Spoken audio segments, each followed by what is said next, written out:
जय महाराष्ट्र विद्यार्थी मित्रांनो, माऊली IT solution YouTube चॅनलवरती तुमचं सर्वांचे हार्दिक स्वागत आहे. आपण practical number 3 execute detail commands to manage database using SQL हा जो पार्ट आहे आपण तो बघत होतो. त्यामध्ये आपला पहिला पार्ट आपण कंप्लीट केलेला आहे. दुसरा पार्ट जो आहे तो आहे अप्लाय की कन्स्ट्रेंट फॉर सुटेबल रिलेशन. तर आपल्याला की कन्स्ट्रेंट जे आहे ते आपल्याला टेबलवरती आपण अप्लाय करणार आहोत. त्यामध्ये फर्स्ट जो की कन्स्ट्रेंट आहे तो आहे प्रायमरी की. तर प्रायमरी कीचा कन्सेप्ट तुम्हाला माहिती आहे का? प्रायमरी की does not accept the duplicate values and does not accept the null values. That means we have to enter only unique values and not null values into the primary की column. Okay, आपण primary की काय करू शकतो, एखाद्या column वरती आपण apply करू शकतो. त्या कॉलम मध्ये आपण युनिक व्हॅल्यू आणि नॉट नल व्हॅल्यूज आपण त्याच्यामध्ये टाकू शकतो. म्हणजे थोडक्यात काही युनिक व्हॅल्यूज आपल्याला त्यामध्ये टाकायचे आहेत. तर बघा त्याचं सिंटॅक्स काय आहे, क्रिएट टेबल, टेबल नेम, त्यानंतर कॉलमचं नाव, त्यानंतर तुम्हाला ज्या टेबल कॉलमला प्रायमरी की अप्लाय करायची त्याचं नाव तुम्हाला द्यायचं किंवा त्याच्या पुढे तुम्ही देऊ शकता. आणि असे तुम्ही कॉलम त्याच्यामध्ये भरपूर सारे घेऊ शकता. तर आपण आता एक एक्झाम्पल जे आहे प्रायमरी कीचं, तर ते आपण बघू. या ठिकाणी आपण एक टेबल क्रिएट करतोय, क्रिएट ईएमपी. त्यानंतर हा जो एनरोलमेंट नंबर हा जो आपण कॉलम घेतलेला आहे त्याला आपण प्रायमरी की अप्लाय करतोय, प्रायमरी की. तर आपल्याला त्या कॉलमच्या नावानंतरच प्रायमरी की द्यायची आहे. आणि त्यानंतर दुसरा आपण जो आहे employee I D, sorry employee number दिला आपण त्याला. तर आपण इथं एम्प्लॉय नेम घेऊ. दुसरा जो कॉलम आहे तो एम्प्लॉय नेम आपण त्याला घेऊ. एम्प्लॉय नेम व्हेअर कॅर आणि त्याला साईज देऊ आपण. ठीक. त्यानंतर अजून तुम्ही घेऊ शकता सॅलरी घेऊ शकता, सॅलरी इंटिजर. ओके. तर मग आता तुम्ही इथं प्रायमरी की दिले, तर हा जो एम्प्लॉय नंबर आपण घेतलाय कॉलम, तर त्याला प्रायमरी की अप्लाय होऊन जाईल विद्यार्थी मित्रांनो. किंवा तुम्ही असं पण करू शकता की इथं ही प्रायमरी की जी आहे ते तुम्ही इकडं शेवटी पण तुम्ही इथं घेऊ शकता प्रायमरी की. आणि याच्यामध्ये पण तुम्ही ब्रॅकेटमध्ये ज्या कॉलमला तुम्हाला प्रायमरी की अप्लाय करायची आहे तसं पण तुम्ही करू शकता. दोन्ही टाईपने तुम्ही करू शकता. तर आता आपण याला क्वेरीला रन करू. टेबल क्रिएटेड, टेबल क्रिएट झालेला आहे. आणि आपल्याला जर टेबल बघायचं आहे की प्रायमरी की अप्लाय झाली का नाही, तर आपण टेबलला डिस्क्राईब करू. डिस्क्राईब केल्यानंतर मग आपल्याला इथं दिसेल की प्रायमरी की 1 आलेलं आहे. इथं प्रायमरी की अप्लाय झालेली आहे. त्यानंतर आपण जर बघितलं इन्सर्ट करून टाकू. Insert into EMP values. आणि जर आपण व्हॅल्यू जर त्याच्यामध्ये इन्सर्ट केल्या तर मित्रांनो, एम्प्लॉय नंबर आहे 1. सपोज आपण एम्प्लॉय नंबर घेतोय तर 1 घेतलाय. त्यानंतर एम्प्लॉय नेम आहे, एम्प्लॉय नेम आपण सिंगल कोट मध्ये द्यायचे आपल्याला.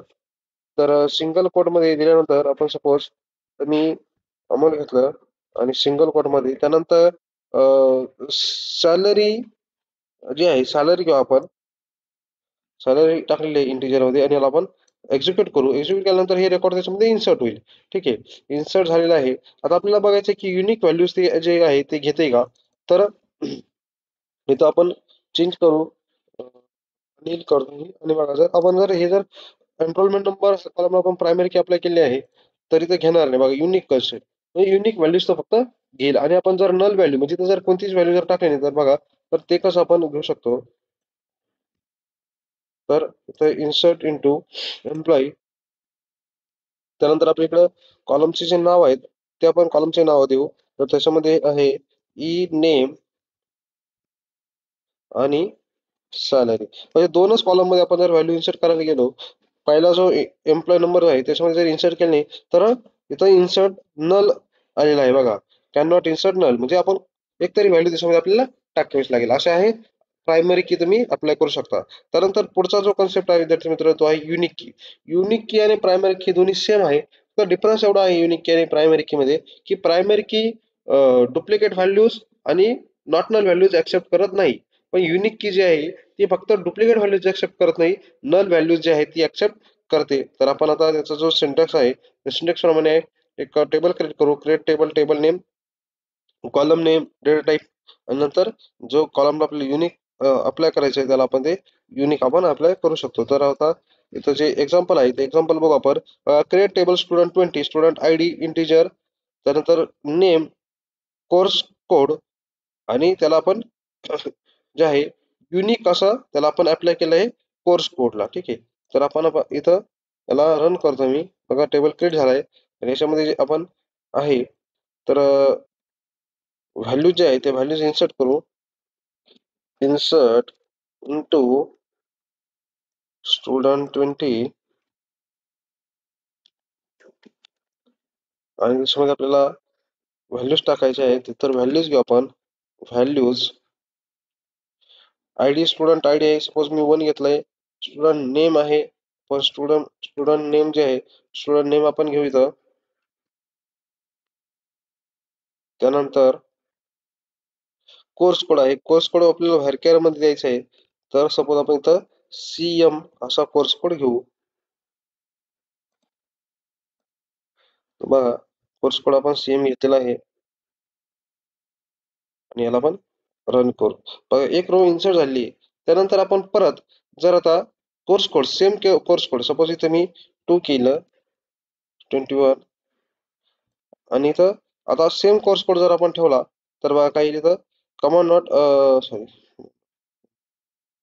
इथं आपल्याला ब्रॅकेट देणं गरजेचं आहे. तर आपण ब्रॅकेट देऊन घेऊ पहिले आणि आता जर रन केलं बघा युनिक कन्स्ट्रेंट म्हणजे ह्याच्या याच्यावरती जे कोर्स कोड याच्यामध्ये युनिक व्हॅल्यूजच पाहिजे, डुप्लिकेट व्हॅल्यूज तो घेणार नाही विद्यार्थी मित्रांनो. त्यानंतर आपण पुढचा जो आहे तो बघू not null. Not null constraint जो आहे तो याच्यासाठी असतो की त्या कॉलमला जर आपण नॉट नल अप्लाय केलं एखाद्या पर्टिक्युलर कॉलमला तर तो नल व्हॅल्यू जी आहे ती नल व्हॅल्यूज ऍक्सेप्ट करणार नाही. एक्झाम्पल बघा आपण बघा एक्झाम्पल आहे या ठिकाणी create table course ID integer not null. आता कोर्स आयडीला आपण नॉट नल केलंय आणि कोर्स कोड पण आपण त्यामध्ये घेतलेला आहे. रन करू आपण टेबल क्रिएट झालेला आहे आणि याच्यामध्ये परत व्हॅल्यू आपण इन्सर्ट करू. इन्सर्ट इंटू ची जी क्वेरी आहे आपली ती करू आपण इन्सर्ट इंटू कोर्स. कोर्समध्ये आपल्याला व्हॅल्यूज टाकायच्या आहेत. तर व्हॅल्यूज ज्या आहेत आपल्या तर व्हॅल्यूज आपण घेऊ या ठिकाणी. व्हॅल्यूज आहे कोर्स आयडी सपोज 101 आणि कोर्स कोड आपल्याला द्यायचा आहे व्हॅरचर मध्ये. तर व्हॅरचर मध्ये म्हणजेच कॅरेक्टर मध्ये द्यायचा आहे तर आपण तो देऊ. त्यानंतर रन करू. बघा हे 1 रो इन्सर्टेड आहे. आता आपल्याला नॉट नलचं बघायचं आहे म्हणून आपण इथं काय करू course code insert into course. त्यानंतर कॉलमचं नाव देऊ. एकाच कॉलम मध्ये आपल्याला व्हॅल्यू जर आपण इन्सर्ट केली आणि तो कॉलम आहे सपोज आपला कोर्स कोडचा बरोबर सॉरी हो येस आपल्याला कोर्स कोड मध्ये व्हॅल्यू इन्सर्ट करावी लागेल.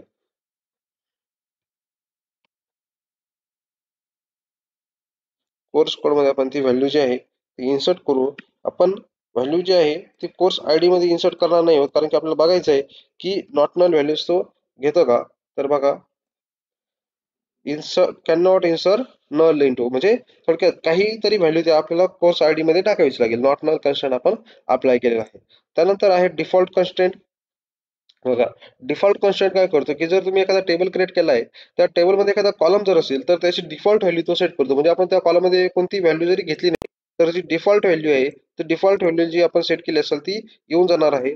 तर त्यासाठी आपण बघू बघा आपण एक क्वेरी डिझाईन केली create table student roll number integer नंतर स्टुडंट नेम व्हॅरचर एज हा कॉलम घेतला आहे त्याला डेटा टाइप इंटिजर आणि त्याची डिफॉल्ट व्हॅल्यू डिफॉल्ट आणि त्याच्यानंतर व्हॅल्यू हे आपण त्याला सेट केले. आपण टेबल क्रिएट करू. टेबल क्रिएट केलेलं आहे.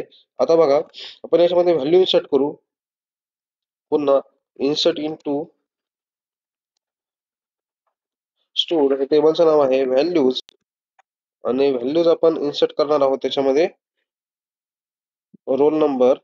रोल नंबरची व्हॅल्यू सपोज 1 घेतली आणि नेमची जी व्हॅल्यू आहे ती आपण नेमची व्हॅल्यू या ठिकाणी टाकू सपोज ही. आता आपण हे दोन व्हॅल्यू टाकले तिथे आपल्याला कॉलमचे नाव पण द्यावे लागतील. कॉलमचे नाव करा आपल्याला एज मध्ये जी व्हॅल्यू आहे ती एज मध्ये व्हॅल्यू आपण टाकणार नाही आहोत त्यामुळं आपल्याला ती ज्या कॉलम मध्ये व्हॅल्यू टाकायची आहे त्या कॉलमचे नाव देणं गरजेचं आहे. तर आपण देऊ आणि रन करू. बघा 1 रो इन्सर्टेड. आपण एज साठी कोणती व्हॅल्यू दिलेली नव्हती तरी आता जी बाय डिफॉल्ट व्हॅल्यू आपण सिलेक्ट टाकलेली आहे सॉरी बाय डिफॉल्ट व्हॅल्यू 15 आपण ठेवलेली आहे तर ते ऑटोमॅटिकली बघा त्या टेबलमध्ये ती इन्सर्ट होऊन जाणार आहे. बघा 1 पूनम आणि इथं एज जे आहे आपण एज घेतलेलं होतं तर बाय डिफॉल्ट व्हॅल्यू आपण जर टाकली नाही तर ती 15 आलेली आहे. त्यानंतरचा नेक्स्ट जो कन्स्टेंट जर आपण बघितला तर तो आहे चेक कन्स्टेंट. चेक कन्स्टेंट हा आपल्याला हेल्प करतो की आपण एखाद्या कंडिशनचाच डेटा त्या पर्टिक्युलर कॉलम मध्ये आपण इन्सर्ट करू शकतो. तर बघा तर इथं आपण एक एक्झाम्पल घेऊ. Create table student 1 roll number, integer, student name, age. एजचा जो कॉलम आहे आपण वरती जो घेतला एज, त्यालाच आपण काय केलं चेक कंडिशन. चेक आणि ब्रॅकेटमध्ये आपल्याला कंडिशन द्यायची, age is greater than equal to 18, असं आपण त्याला एक कंडिशन दिलेली आहे. आता परत आपण काय करू की त्याच्यामध्ये जो आहे तो रेकॉर्ड जे आहे ते रेकॉर्ड इन्सर्ट करू. बघा सेम आपण घेतलेला आहे स्टुडंट 1. आता इथं आपल्याला व्हॅल्यूज जे आहे ते व्हॅल्यूज इन्सर्ट करणार आहोत आपण. तर आपण त्याच व्हॅल्यू घेऊ आणि एज एज ची व्हॅल्यू दिली आहे आपण, age is greater than equal to 18. तर मी आता 12 एज घेतो. तर बघा 12 टाकल्यानंतर तो आपल्याला एरर देईल. बघा चेक कन्स्ट्रेंट, कारण की age is greater than equal to काय पाहिजे 18 पाहिजे. आता हे जर मी 18 प्लस जर घेतलं तर तो लगेच इन्सर्ट करून घेणार आहे. Okay, one row inserted. अशा पद्धतीने चेक कन्स्ट्रेंटचा यूज आपण करतो. त्यानंतर दुसरं आहे फॉरजिन की. आता फॉरजिन कीचे कन्सेप्ट काय विद्यार्थी मित्रांनो की primary key of one table is used in another table as a attribute. Okay, तर आता बघा इथं हा टेबल आहे, पहिला टेबल क्रिएट टेबल पर्सन. त्या पर्सनची जी प्रायमरी की आहे पर्सन आय डी, ही आपण दुसऱ्या टेबलमध्ये ऍज अ रेफरन्स और ऍज अ ऍट्रिब्यूट म्हणून ती यूज करणार. तर आता बघा याच्यामध्ये जर आपण हा टेबल क्रिएट करू. पहिले सिंपल आहे टेबल क्रिएट करण्याचा आपला जो सिंटेक्स आहे त्या पद्धतीने आपण टेबल क्रिएट करून घेऊ. क्रिएट टेबल, टेबल नेम, त्यानंतर कॉलम नेम, डेटा टाईप. त्याला आपण प्रायमरी की अप्लाय केली, कॉलम नेम, डेटा टाईप आणि कॉलम नेम, डेटा टाईप असं बनवून. आता हा पर्सनचा टेबल क्रिएट करून घेऊ. टेबल क्रिएट केलाय आपण. त्यानंतर दुसरा जो टेबल आहे ज्याच्यात रेफरन्स बनवू आपण, ही जी प्रायमरी की आहे पर्सन आय डी हे आपण यूज करणार आहोत. तर तो टेबल पण आपण इकडे क्रिएट करून घेऊ. बघा टेबल आपण घेऊ क्रिएट टेबल ऑर्डर्स. आता हा ऑर्डरचा टेबल क्रिएट केला. Order I D integer not null. त्यानंतर ऑर्डर नंबर, त्याला पण आपण नॉट नल ठेवलाय. पर्सन आय डी हा जो आहे पर्सन आय डी याला आपण इकडे घेतलेला आहे. पर्सन आय डी प्रायमरी की, प्रायमरी की अप्लाय केली आपण ऑर्डर आय ला. ओके, प्रायमरी की ही ऑर्डर आय ला आपण अप्लाय केली आहे. त्यानंतर आपला फॉरजिन की, फॉरजिन की हा आपण केवळ वापरला. कोणती फॉरजिन की आपण यूज करणार आहे तर पर्सन आयडी. आणि रेफरन्स कुठे आहे त्याचा तर reference is from person table person ID. तर अशा पद्धतीने आपण ही क्वेरी इथं घेतलेली आहे. बघा क्रिएट टेबल, टेबल नेम, त्यानंतर ऑर्डर आयडी हा प्रायमरी की आहे याची ह्या टेबलची, बाकीचे कॉलम्स आहेत. आणि या टेबलची फर्स्ट जो टेबल आहे त्याची पर्सन आयडी ही प्रायमरी की ती आपण याचं फॉरजिन की म्हणून वापरतोय. तर आपण याला एक्झिक्यूट करू. बघा टेबल क्रिएट. आता याच्यामध्ये आपण जर काही रेकॉर्ड इन्सर्ट केले तर त्याचा जो रेफरन्स असणार आहे ते ह्या दोन्ही टेबलचा रेफरन्स असणार आहे. तर बघा इन्सर्ट इंटू पर्सन्स आणि याच्यामध्ये ज्या व्हॅल्यूज आहेत त्या व्हॅल्यूज आपल्याला टाकायच्या आहेत. पर्सन आय डी 1, त्यानंतर लास्ट नेम आपण टाकू काहीतरी. या ठिकाणी एक्झाम्पल आपण घेतोय.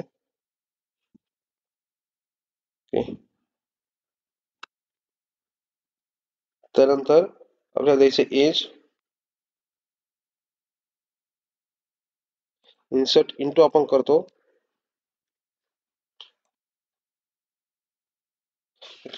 आता हे इन्सर्ट आपण केलेलं आहे रेकॉर्ड. तसंच तुम्ही जे आहे ह्या दुसरा जो टेबल आहे ऑर्डरचा, ऑर्डरच्या टेबलमध्ये देखील रेकॉर्ड तुम्ही इन्सर्ट करू शकता. इन्सर्ट इंटू ऑर्डरचा टेबल घेतलेला आहे व्हॅल्यूज. आणि त्याच्यामध्ये जे आहे ऑर्डर आयडी आहे तर आपण ऑर्डर आयडी घेऊ 101. त्यानंतर आहे ऑर्डर नंबर, त्याला पण इंटिजर आहे तर ऑर्डर नंबर घेऊ आपण 2.